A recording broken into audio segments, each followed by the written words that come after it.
সন্মানতকৈ ওপৰত এই পৃথিৱীত মানুহৰ ডাঙৰ সম্পদ একোৱেই হ'ব নোৱাৰে। যি মানুহক কোনেও সন্মান নকৰে, যি মানুহে সকলো ঠাইতে অপমানিত হৈ থাকে, সেইজন মানুহ জীয়াই থাকিও মৰাৰ সমান। যেতিয়ালৈকে আপুনি নিজকে সন্মান নকৰিব, তেতিয়ালৈকে আপোনাক সন্মান কোনেও নকৰিব।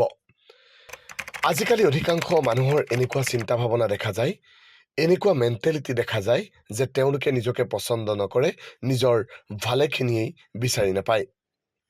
আপুনি চাবচোন, বহুতেই কয় মোৰ নিজৰ ওপৰতে ঘৃণা উপজে, মোৰ জীৱনটোক ঘৃণা কৰোঁ মই নিজক লৈ অলপো সুখী নহয়। এটা প্ৰশ্ন কৰিব খোজো, আপুনি নিজৰ জীৱনটোক ভাল পায়নে? আপুনি নিজক ভাল পায়নে? এই প্ৰশ্ন আপুনি নিজকে অৱশ্যেই সুধিব। নিজকে প্ৰশ্ন কৰক, কিমান ভাল পায় আপোনাক?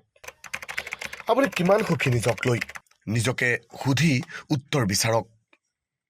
নিজৰ মাজতে আপুনি নিজকে নিজেই কিদৰে সন্মান কৰিব? যেতিয়ালৈকে জীৱনত নিজৰ কিছুমান নিয়ম বনাই নল'ব, নিজৰ কিছুমান পৰিসৰ বা সীমা নিৰ্ধাৰণ নকৰে, তেতিয়ালৈকে সকলো মানুহেই আপোনাক অপমান কৰিব পাৰে। আপুনি নাভাবিব যে সদায় সকলো কথা সহি থাকি, সকলো কথা সৰু হৈ, মৌন হৈ আপুনি মহানতাৰ পৰিচয় দিছে বুলি।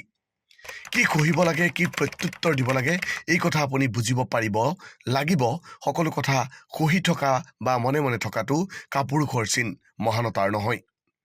কিন্তু সকলো ঠাইতে হোৱাই নোহোৱাই কাজিয়া কৰি থকাটো মূৰ্খৰ চিন, ক্ৰোধতাৰ চিন, বুদ্ধিমানৰ নহয়।